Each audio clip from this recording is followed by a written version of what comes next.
Okay mga kababayan, Chris Ulo po at welcome back po ulit dito sa ating YouTube channel.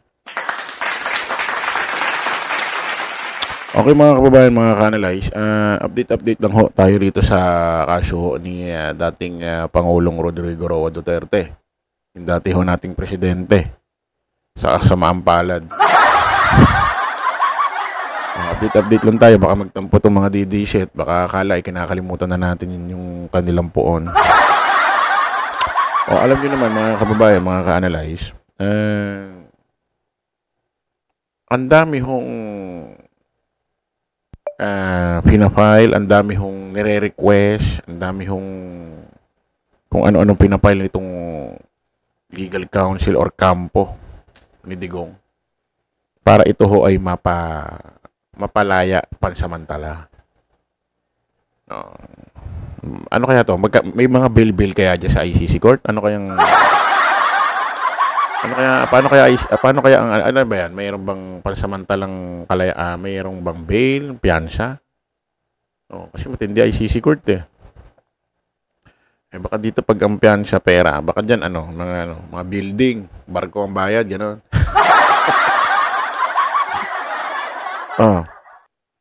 Lahat ho ng nire-request pinafile kasi parang ang lumalabas, wala na silang pakialam kung guilty or not guilty si Digong dito sa kasong isinampa ni dating Senador Antonio Trillanes noong 2017 na crimes against humanity. Parang wala na silang pakialam doon. Ang goal nila, mapalaya pansamantala muna si Digong.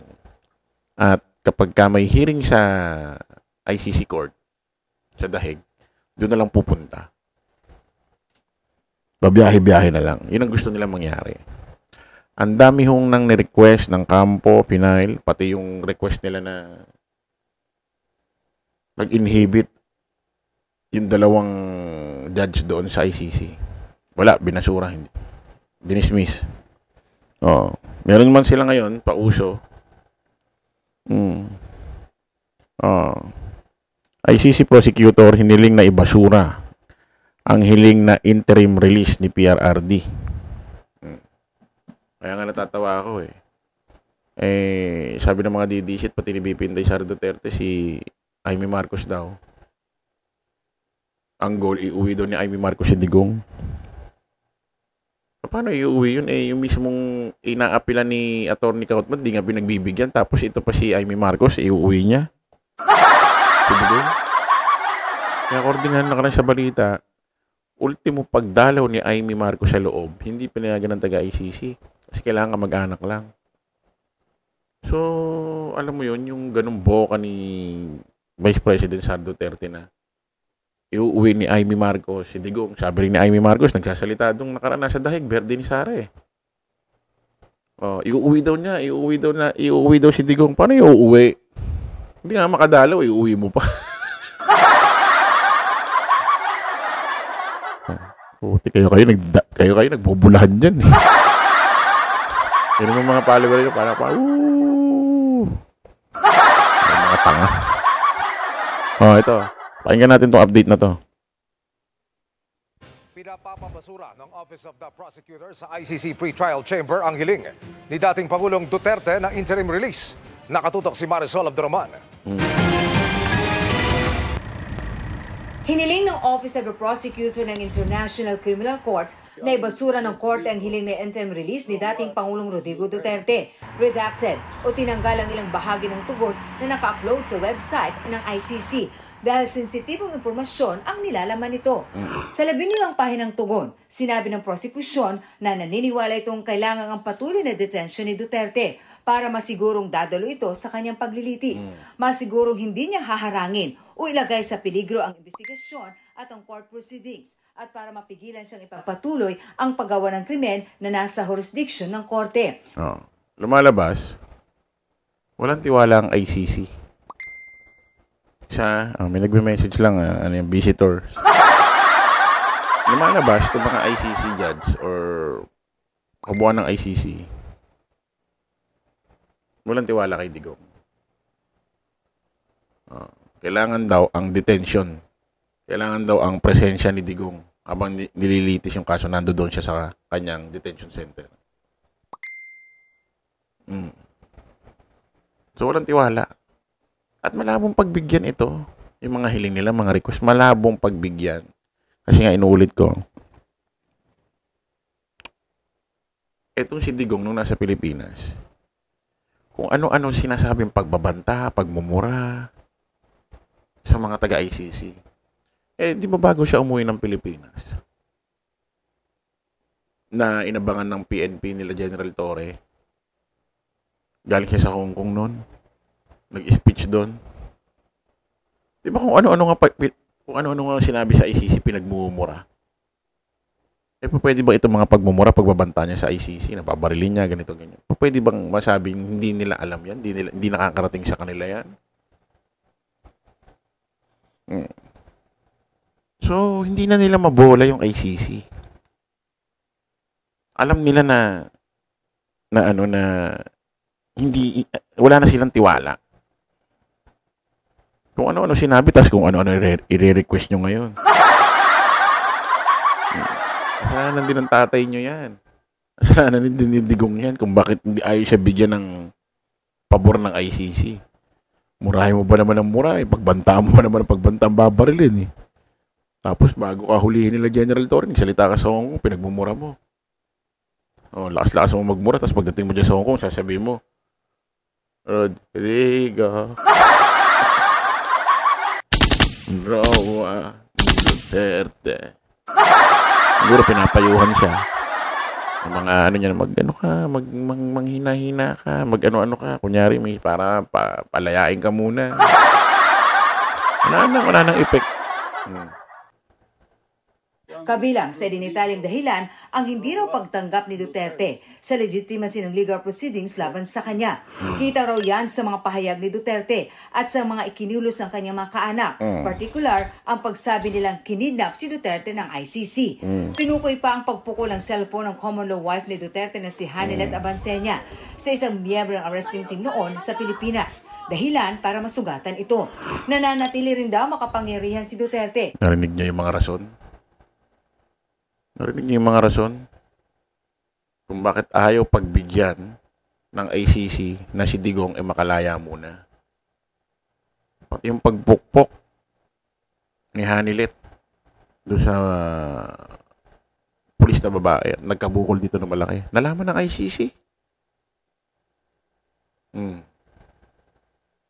Kaya yung mga pagmumura, pagbabanta niya sa ICC, alam yan. Tapos ngayon porkit nadakma na, hingi kayo ng pabor. Ulitin natin yung kay Hanilet. Kaya nga tawag ko rito Pokpok Queen eh. Baka ibang Pokpok iniisip nyo ha. Pokpok Queen kasi nga namukpok. Kaya Pokpok Queen. Ulitin natin sa simula na. Pinapapabasura ng Office of the Prosecutor sa ICC Pre-Trial Chamber ang hiling ni dating Pangulong Duterte na interim release. Nakatutok si Marisol Abdurrahman. Hiniling ng Office of the Prosecutor ng International Diretso Criminal na natin. Court na ibasura ng korte ang hiling na interim release ni dating Pangulong Rodrigo Duterte. Redacted o tinanggal ang ilang bahagi ng tugon na naka-upload sa website ng ICC dahil sensitibong impormasyon ang nilalaman nito. Sa 12 pahinang tugon, sinabi ng prosekusyon na naniniwala itong kailangan ang patuloy na detention ni Duterte para masigurong dadalo ito sa kanyang paglilitis. Masigurong hindi niya haharangin o ilagay sa peligro ang investigasyon at ang court proceedings at para mapigilan siyang ipagpatuloy ang paggawa ng krimen na nasa jurisdiction ng korte. Kabilang sa dinitalyang dahilan ang hindi raw pagtanggap ni Duterte sa legitimacy ng legal proceedings laban sa kanya. Kita raw yan sa mga pahayag ni Duterte at sa mga ikinulos ng kanyang mga kaanak. Partikular, ang pagsabi nilang kinidnap si Duterte ng ICC.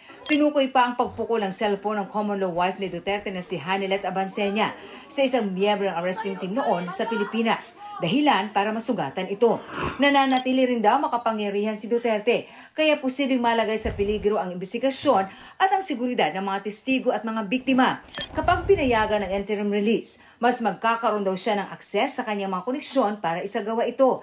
Binanggit dito ang kanyang mga anak. Particular si Vice President Sara Duterte na may impluensya sa gobyerno at mga kaalyado ng kanyang ama. Binanggit din ang impeachment proceedings laban kay VP Sara at ang aligasyong nagbalak siyang ipapatay si Pangulong Marcos. Kapuna-puna namang binanggit ng prosecution na nagkaroon sila ng usapan ng depensa para sa negosasyon kung paano mamimitigate ang mga risk kung bibigyan si Duterte ng interim release. Pero yan daw ay kung si Duterte ay dadalhin sa isang bansang niredact ang pangalan na may mahabang history ng pakikipagkooperasyon sa korte at nakatitiyak na masusunod ang mga kondisyong ilalatag para sa interim release. Pagdiin ng prosecution, hindi raw ito sa bansang tinutukoy ngayon ng mga abogado ni Duterte. Hindi rin daw pumayag ang prosecution na hindi nito tutulan ang isang petisyon ng depensa, lalo't hindi pa nito na isusumite at hindi pa nila naaaral. Si Vice President Sara Duterte naman, kinumpirma na isa ang bansang Australia sa kinonsidera ng legal team ng kanyang amang si dating Pangulong Rodrigo Duterte. Sabi mo ba naman magrarally doon sa dahig? Sa likod lang nila yung building ng ICC. Tapos sisigaw sila sa mikropono, kinidnap. Alam niyo yung mga ginagawa nyo dyan, sa totoo lang, lalong tuloy nadidiin si Digong. Ba't di kayo magsialis dyan? Ba't di kayo alisin yung pagrarally nyo dyan? Manahimik kayo sa mga bahay-bahay nyo, alagaan nyo yung mga apo nyo. Kaya nyo umusad. Ngayon, pag may gusto kayong hilingin, ipa-file, tsaka nyo i-file ng formal ng tama. Kasi may mga pinapile kayo ng mga kahilingan para kay Digong. Pero rally naman na kayo na rally dyan. Tapos salita kayo ng salita na hindi maganda dyan. Kidnap dito, kidnap doon. May nagmumonitor sa inyo eh. Oh. Ano nyo ngayon? Kayo mismo may mali na eh.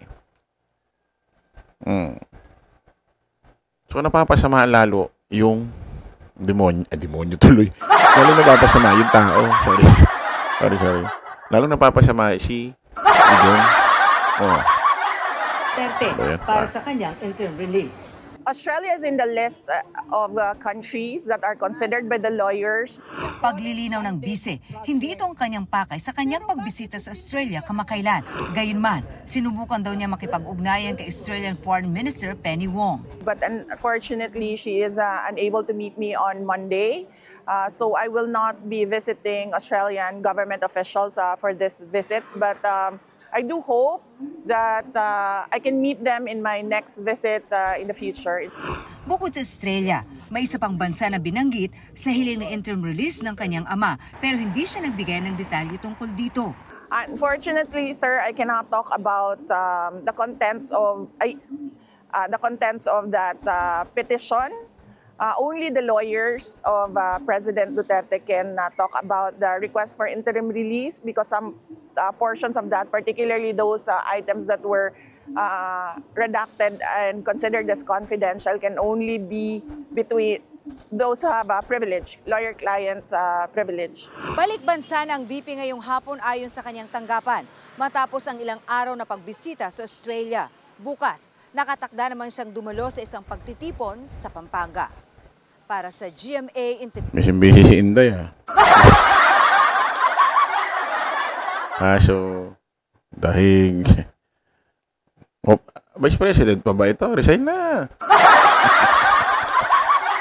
Okay mga kababayan, isa yan sa mga rason, dahilan kung bakit hindi nila pwedeng pagbigyan yung hiling na makalaya muna si Digong. Interim release. Napapasama si Digong lalo. Magsialis kayo dyan, magpahinga kayo. Yung mga ano pa dyan, yung mga ibang OFW and DDS pa dyan. Yung mga nagsisiyaw, mga nagsisi-tribal dance dyan sa... Kaya kayo. Nagawa nyong... Di ba may mga iba dyan nagsisisayaw, mga nagsisi-tribal dance dyan sa may gilid-gilid dyan sa kalsada. Ang ginagawa nyong turn off kayo. Okay, maraming salamat po mga kababayan. Kita-kits po tayo ulit sa panibagong vlog. Bye po.